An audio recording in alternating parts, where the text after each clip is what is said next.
I'm single because my wig is stiff, you know? Genuinely, every time I open that app, y'all know which app? The Instagram app. Every time I open Instagram, it's somebody who I didn't even know was in a relationship is getting engaged. Excuse me? They're all getting married. They're all getting married at the same time. And I'm looking at my watch like, am I late to something? Did I not get the Did I not get the invitation? Like, how come I wasn't aware of this like marriage party that everybody's getting married? And I'm not even gonna front.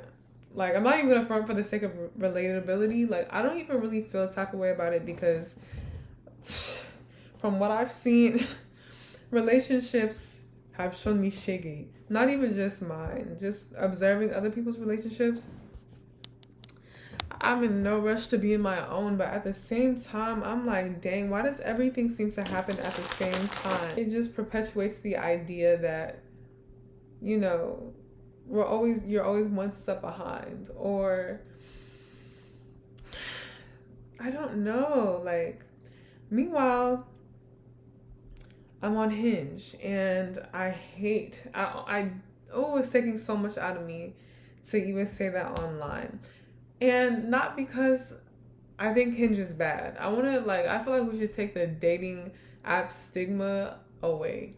I feel like everything is the internet these days. A lot of people don't really go outside, and it's just kind of hard to meet, like, you know, it's hard to meet a variety of people outside sometimes in the spaces that you actually want to be in. So it's like, I'm taking the stigma off of Hinge. Also, I know a couple of people that actually have found their husbands and wives off of Hinge. So, like, listen, if you want to be on Hinge, I support it full stop. But for me, I have a really hard time getting to know people online if I haven't met you in person or if I haven't seen you in person. It's just really hard for me to care about the conversation because it's just like, I don't really know you.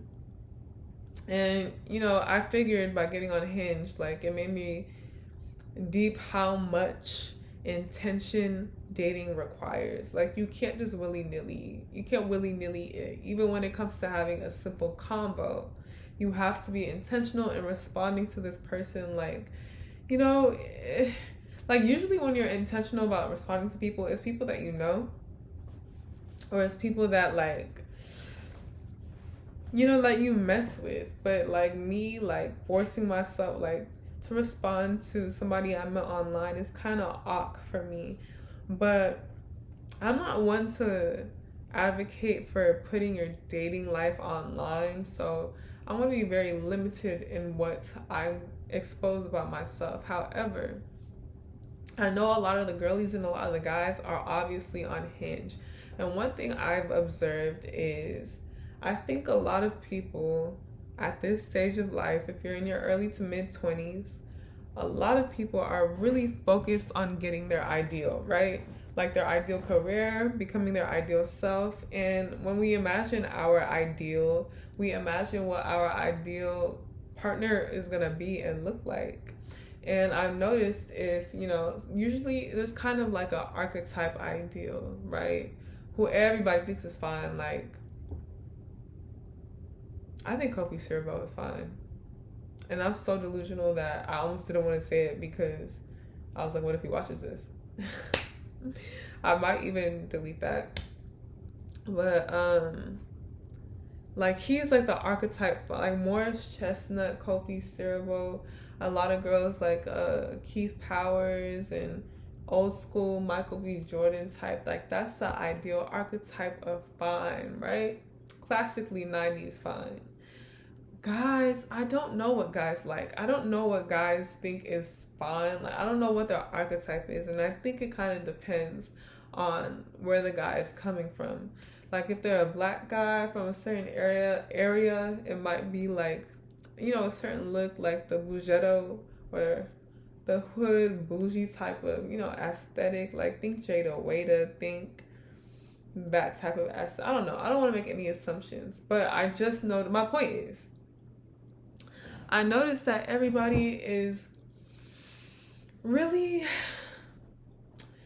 really into, I don't know, Hinge is just like grounds for comparing, because you're literally swiping left, swiping right, comparing the people who liked you to the people who liked you last week or liked you the day before. If it's the healthiest, I know in real life obviously you can have options, but the amount of options you have on Hinge is crazy.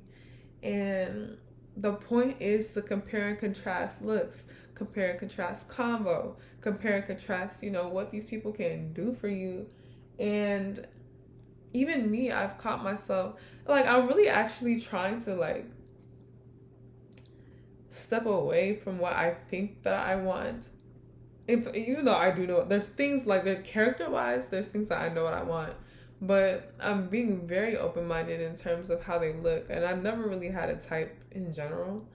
But I just see myself being very open minded because I don't want to get stuck in thinking that I have to have this ideal archetype type of guy and miss out on somebody great. So that's me. Like, that's my steps. That's me. I'm trying to get closer to marriage. What about y'all? Type thing. Because everybody else is getting married. All your friends on Instagram get married. What are you doing? I'm just kidding. But yeah, like, being on Hinge is crazy. I think it's only crazy because of the stigma behind it. And it's just like, I was actually talking to this guy, right? Not even in a romantic way. But I happened to exchange numbers with him. And we were talking, and he was telling me how he was gonna delete Hinge because the quality of women on there doesn't make any sense. The quality of men and women on there doesn't make any sense now that he thinks about it, because he insinuated that Hinge was giving low vibrational, like, you have no emotion type of thing. And I feel like it's like a dumb mindset, because I mean, we're still young, like, we still have so much opportunity to grow. But I just feel like that's a part of the stigma of online dating. And that's also the thing with, like, wanting to find your ideal and not wanting to, like, meet people where you not wanting to meet people where you yourself are at. And I don't know. Like, it's really hard to want to date when you don't feel like you have it all. Like, you don't have everything that you've wanted before you got into a relationship. I know I was talking to another guy, and he was telling me how, like, he wants a certain amount of money before he has a girlfriend and yada, yada, yada.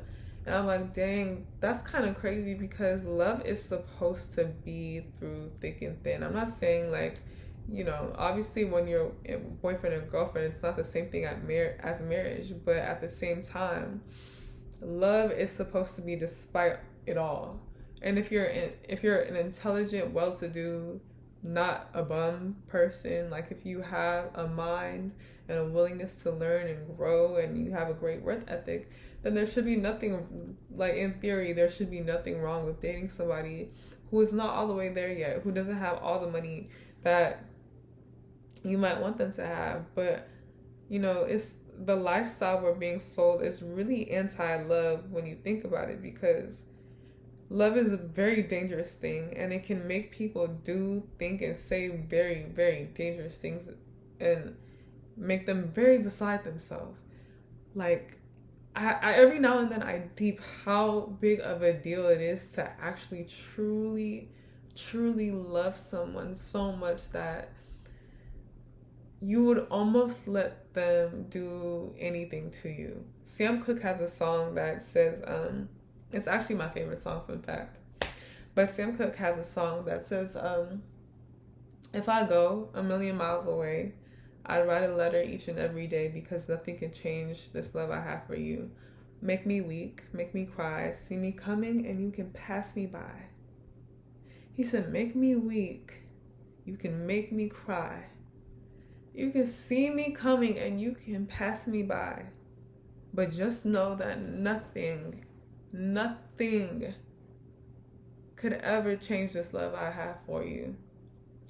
'Cause you're the apple of my eye, your cherry pie. I'm playing, but when you really deep those, like, I love those lyrics so much because it's so hard to imagine somebody like feeling bad. When I think of that, it's like I mostly think of God, because I think God is truly the only person who can love people unconditionally, except if you're really, really lucky. And even when I look at other people's relationships, I'm sorry. Like, I be hearing things that people say about their significant other that I'm like, that doesn't really reflect what I know love to be. Obviously, true love comes from God, but I really do think true love is like not allowing, but accepting the fact that somebody can hurt you so bad. Somebody can do you the worst way, and you still choose to love them. That doesn't mean you should still stay with them. That's different. But I mean, if you do, I guess I'm not judging you. That's your prerogative. I've grown. I used to be like, if you stay, I mean, look, I stay out of people's relationships because I be looking at other relationships, and sometimes I'm like, how did this person stay with someone who did them like that? But I'm telling you, like, that's what love can do. Love is not always, the outcome isn't always sweet. And I be looking at people who be getting engaged on Instagram like, dang, so you feel that about this person, like, for real? Or is that how y'all feel? Like, when y'all get engaged, especially people who get engaged after 3 months, 4 months, a year, are you telling me you feel that amount of love for this person? Or are you just waiting for that to grow because you feel like love is a job? Yes, love is a job, but also I don't want to be with someone that I don't feel passionately about. I want whoever I want to love my man like Beyonce loves Jay-Z, because one thing about Beyonce is that the poetry she writes about that man should be studied. Yeah. I don't really feel bad about being single because I know that I don't have to be, but it makes me feel good to know that, like, I'm putting my boundaries first and I'm standing on business. And I hope every girl and guy out here is standing on business about, like, what they want and what they're willing to accept and what they're willing to not compromise on. And if you see your friends getting married on Instagram, don't feel bad. Like, your turn is coming, but you have to make yourself the person, like, you would want to be for somebody else, because I really think true relationship is about service and servitude, and so, like, a lot of times putting the other person first because you love them so deeply. Like, that's real love. Like, love is sacrifice, and love is, like I said, the outcome is not always roses and peaches, and, like, sometimes it's pain. And I'm not using this as an excuse for y'all to say y'all's toxic relationships, but until I feel that for somebody, then I will not be getting married, unless God, sits down and has a talk with me. But, like, yeah, what are y'all's views on marriage? I hope y'all are secure and confident in yourselves and understand the value of waiting till you find that godly, fine chocolate or caramel or white mayonnaise guy. There's a lot of good men out there, but there's a good man specifically for you somewhere. And for guys, there's a good woman specifically for you out there. Also, guys, what do y'all like? I don't know. Maybe I should even ask that question, because I don't feel like people know what they like. Anyways, that's all. See y'all next time.